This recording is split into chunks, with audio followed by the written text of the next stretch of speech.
18 जून 2023 Canada के new फाउंडलैंड से 700 kilometre दूर नॉर्थ अटलांटिक ओशन के इस हिस्से में टाइटन नाम की सबमर्सिबल को टाइटैनिक देखने के लिए भेजा गया, जहां पर समुद्र के प्रेशर की वजह से इसका इम्प्लोजन हो गया, यानी कि ये पिचक गया। और इसमें 5 लोग भी बैठे हुए थे जो कि टाइटैनिक का मलबा देखने के लिए गए थे। सबमर्सिबल में सिर्फ 5 या 6 लोगों की बैठने की जगह होती है। इसमें सिर्फ इतने ही लोग बैठ सकते हैं क्योंकि ये बहुत छोटा होता है। अब ये जो 5 लोग गए थे वो भी इस इंसिडेंट में मारे गए, जिसमें से पहले आदमी तो ओशन गेट के सीईओ शॉकिंग रस थे। ओशन गेट एक प्राइवेट कंपनी है जो कि ऐसे ही छोटे छोटे सबमर्सिबल बनाती है और समुद्र के अंदर लोगों को अलग अलग चीजें दिखाने के लिए ले जाती है। दूसरे आदमी इसमें पॉल हेनरी थे जो कि एक फ्रेंच डीप सी एक्सप्लोरर थे, और तीसरे हामिश हार्डिंग जो कि एक ब्रिटिश बिजनेसमैन थे, और चौथे इंसान एक पाकिस्तानी बिजनेसमैन शहजादा दाऊद थे, और 5वां उनका बेटा था। अब ये जो टाइटन सबमर्सिबल थी ये पहले भी सफर कर चुकी थी समुद्र के अंदर टाइटैनिक को देखने के लिए, लेकिन इसके साथ ये पहली दुर्घटना ऐसी हुई और इसके पहले ऐसा कभी नहीं हुआ था। नॉर्थ अटलांटिक ओशन की इस जगह पर टाइटैनिक का मलबा है जो कि समुद्र में 4 किलोमीटर नीचे, यानी कि जब 5 बुर्ज खलीफा एक के ऊपर एक खड़े होंगे तब इतनी ऊंचाई होगी, और इतनी गहराई में समुद्र में प्रेशर 5 से 6000 PSI के बीच होता है।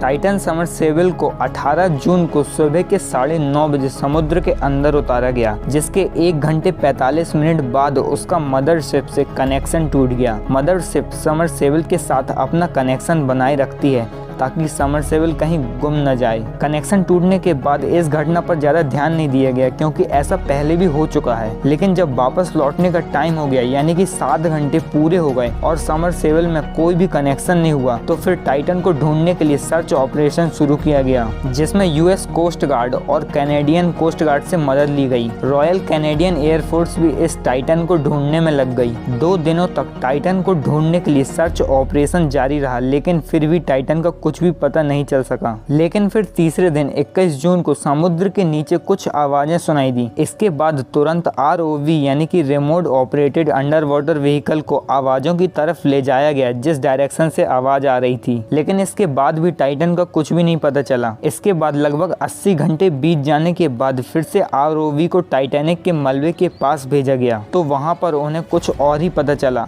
ROV ने टाइटैनिक के मलबे से 500 मीटर यानी कि 1600 फीट दूर टाइटन का एक पार्ट देखा, और साथ ही साथ उसको इसका प्रेशर चैम्बर भी देखा। इस प्रेशर चैम्बर का पार्ट देखते ही US कोस्टल गार्ड ने डिक्लेयर कर दिया कि टाइटन का इम्प्लोजन हो चुका है, यानी कि टाइटन समुद्र के प्रेशर से पिचक गया है। और जितने भी लोग टाइटन में बैठे हुए थे, यानी कि वो 5 लोग, उनका शरीर का एक भी पार्ट कहीं पर भी नहीं मिला, और ये डिक्लेयर कर दिया गया कि वो मर चुके हैं। इस टाइटन सबमर्सिबल के इम्प्लोजन में 1 सेकेंड का भी समय नहीं लगा, इसमें सिर्फ 20 मिलीसेकेंड का समय लगा। मतलब जो भी 5 लोग इसमें बैठे थे उन्हें एक भी दर्द का एहसास नहीं हुआ, उनकी पेनलेस डेथ हो गई। आखिर दोस्तों इस टाइटन का इम्प्लोजन क्यों हुआ होगा, इसको समझते हैं। टाइटन पहले भी बहुत बार टाइटैनिक के पास जा चुका है, मतलब कि टाइटन सबमर्सिबल बहुत ही अच्छे तरीके से बनाया गया था। जब ROV के द्वारा टाइटन का प्रेशर चैम्बर मिला, मतलब टाइटन के प्रेशर चैम्बर में ही कुछ गलती हुई थी। सबमर्सिबल का प्रेशर चैम्बर वो होता है जिसमें एक गैस भरी होती है जो बाहर की तरफ प्रेशर डालती है, जो पानी के प्रेशर के साथ मेंटेन बनाकर रखती है। अब यदि गलती से भी सबमर्सिबल के प्रेशर चैम्बर में कोई छोटा सा भी छेद हो जाए तो सारी गैस निकल जाएगी और पानी का प्रेशर सबमर्सिबल को पिचका देगा। तो हो सकता है कुछ ऐसा ही हुआ हो टाइटन के साथ। और दूसरा कारण ये हो सकता है कि जो ओशन गेट के CEO थे उनके पास टाइटन को ऑपरेट करने के लिए एक वीडियो गेम वाला रिमोट था, जिससे वो पूरे टाइटन को ऑपरेट कर रहे थे। मतलब इन्होंने टाइटन को अपना एक खेल बनाकर रख लिया था। कम से कम उनको एक अच्छा रिमोट तो रखना चाहिए था। टाइटन के इम्प्लोजन का एक और कारण हो सकता है कि इसे कार्बन फाइबर से बनाया गया था। पहले इसे स्टील से बनाया जाता था, लेकिन इसके CEO ने इसका मटेरियल भी चेंज कर दिया था। हालांकि कार्बन फाइबर भी बहुत मजबूत होता है, लेकिन वो दूसरे प्रेशर के लिए काम करता है। एरोप्लेन को बनाने में कार्बन फाइबर का यूज किया जाता जाता है, लेकिन ऊपर प्रेशर कम होता है और समुद्र के नीचे प्रेशर बहुत ज़्यादा होता है। ये बात इनके समझ में नहीं आई। और दोस्तों, इसका एक और चौथा कारण हो सकता है। 2019 में टाइटन सबमर्सिबल में कार्ल नामक एक बिजनेसमैन भी समुद्र की यात्रा में गए थे और जो ओशन गेट के CEO हैं वही उस सबमर्सिबल को ऑपरेट कर रहे थे। तो कार्ल ने बताया कि जब वो समुद्र के अंदर जा रहे थे तब उन्हें क्रैकिंग की आवाज़ सुनाई दी थी, लेकिन उन्होंने इसको इग्नोर कर दिया। तो दोस्तों, हो सकता है कि इसी क्रैकिंग की वजह से इस बार उनका सबमर्सिबल यानी कि टाइटन सबमर्सिबल का इम्प्लोजन हो गया हो। तो जितना भी मैंने आपको इस सबमर्सिबल के इंसिडेंट के बारे में बताया है, इसके बाद की अभी तक जानकारी नहीं मिली है। वीडियो पसंद आई हो तो वीडियो को लाइक करके शेयर जरूर करना।